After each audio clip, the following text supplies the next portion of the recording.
Hello, friends. My name is Palomore, and today, before I get into anything, I just want to say two things really quick. I'm really sorry for getting all serious, but I want to just tell you guys that I am beyond grateful for all the support you've given me.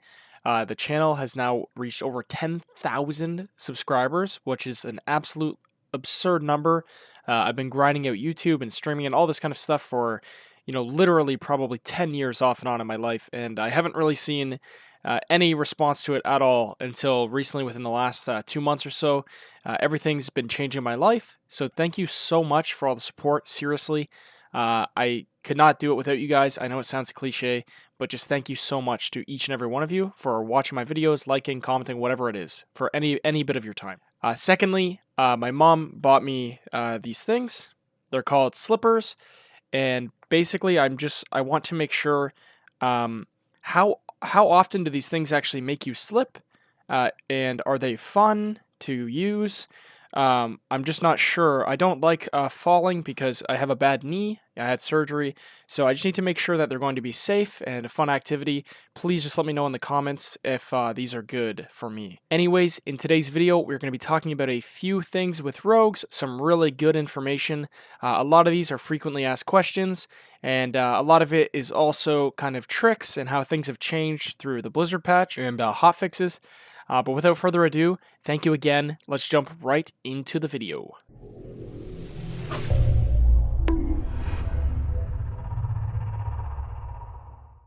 Alright, friends, so as you could tell from the intro of the video, there isn't really a super specific reason for the video today. Instead, it's more of a miscellaneous one.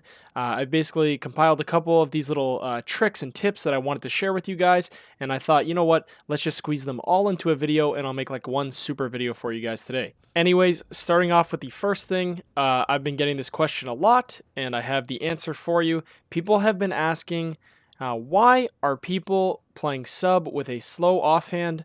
Does it matter if I have a mace or axe, or should I have two daggers? This is something that's been very confusing for a lot of people, so I'm going to try to break that down and explain why people are doing it, and if you should or should not do this. So the only real difference with running a dagger and a slow offhand is basically the value you get out of shadow techniques, and this is basically a passive ability that I've talked about in the past, where our auto attacks have a chance to generate combo points and energy. It's not actually a chance, it's basically on a timer. So every fourth auto attack that you do has a 50% chance to proc this, and every fifth auto attack you do has a 100% chance. So basically, if you're running with two daggers, you're going to get 5 attacks faster, you're going to produce more combo points and get more energy regen.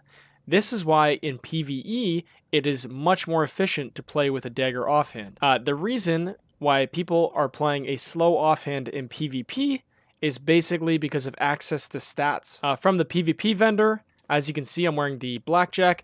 This gives us versatility and mastery, whereas the dagger alternative gives crit and versatility. The stat priority right now that most PvP rogues are agreeing on is kind of verse over mastery over crit over haste. Therefore, if we can get better stats, it's probably better to take the better stat weapon. With that being said, the reason why we don't really care about shadow techniques in PvP is because sub-rogues really operate in kind of burst windows where they're in and they're out. You don't have a lot of uptime on your target where you're auto-attacking. You're not really going to get value out of shadow techniques like you would in PvE.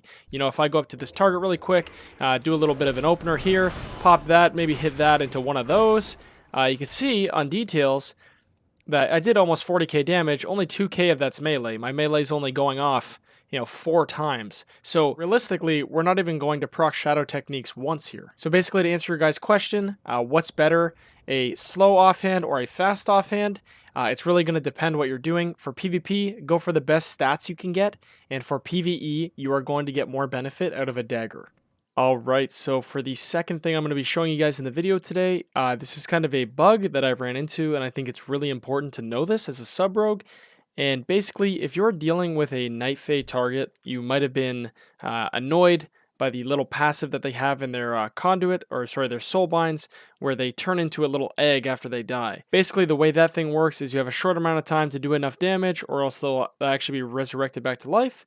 But basically, I came across this bug where we'll go ahead and we'll get this guy low really quick. Thank you for helping me, by the way, kitty. If you get them low health and you shadowy duel, you can actually kill them, but you can't target the egg.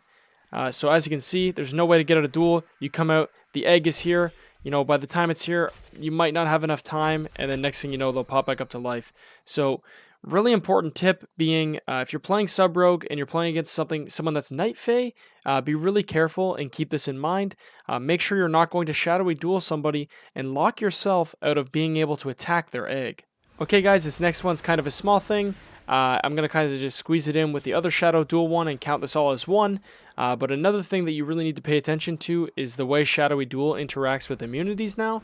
I actually made a video about a trick that I created a while back, and that was if you intentionally shadowy duel into a bubble or a mage's ice block, any type of those hard immunities, it would basically vanish the two of you away from each other. Blizzard actually recently did a hotfix, and I don't know if it's working as they intended, but what happens now is instead of both parties becoming invisible to each other, the rogue can no longer see the paladin or mage, and the paladin fully sees the rogue through stealth and all. So I'll go ahead and I'll show you an example really quick, and I will show you that even through stealth, he has complete access to see where I am. I can be vanished in stealth, and I'm taking damage, and he is on top of me, hitting me. Now, to show you even more, I'm going to go onto my paladin alt, and I'm going to show you that point of view. Alright guys, so here we are back on the big pally, level 33, and just to give you guys a really good perspective of what this actually looks like and how broken it is, I'm now going to bubble. He's going to duel into it, and as you can see, he can't see me at all, and I have complete access to see where he is. It does say that he's obscured, but I can chase him and attack him and use abilities on him up close. Clearly, this is not very good for the game. I really hope Blizzard does something to fix this. I think they must have made a mistake trying to fix it initially with the trick that I had made. Alright friends, so for the last thing in the video, thing number 3, that is 1 more than 2 and 2 more than 1, I think. And basically this one's very simple. It's just a macro. I did not create this macro, but I did modify it. I actually got this from somebody else's YouTube channel. And basically, if you'll notice, if you try to go into stealth, obviously you can go into stealth. But if you have Shadow Dance up, for some reason, stealth is grayed out and you're unable to go into stealth. And this is a bug with Shadow Dance, basically, where it doesn't allow you to go into stealth. So if you make this macro and basically replace your stealth macro with it, it will do a handful of things for you. So first off, the pickpocket at the bottom is optional. That's just to save a keybind. The exclamation point in front of the stealth just means that you can spam the keybind and it will never unstealth you. The stop casting and stop attack is to make sure that when you're spamming to get this, that you don't accidentally auto attack somebody if you have someone right clicked and you're in range. And then basically the really key important part of it is that it will cancel Shadow Dance only if you're out of combat. So obviously if you're fighting somebody and you have Shadow Dance up and you start spamming stealth, you wouldn't want to waste your Shadow Dance by trying to re-stealth if you can't even stealth. This macro only will cancel your Shadow Dance if you actually are able to go into stealth, meaning there's pretty much no reason to ever not have it. I know this personally is a bug that was really, really annoying to me. I would 100% out of everything in this video, if you take one thing, I would really recommend getting used to this macro. As far as I could see, there's 0 problems with using it.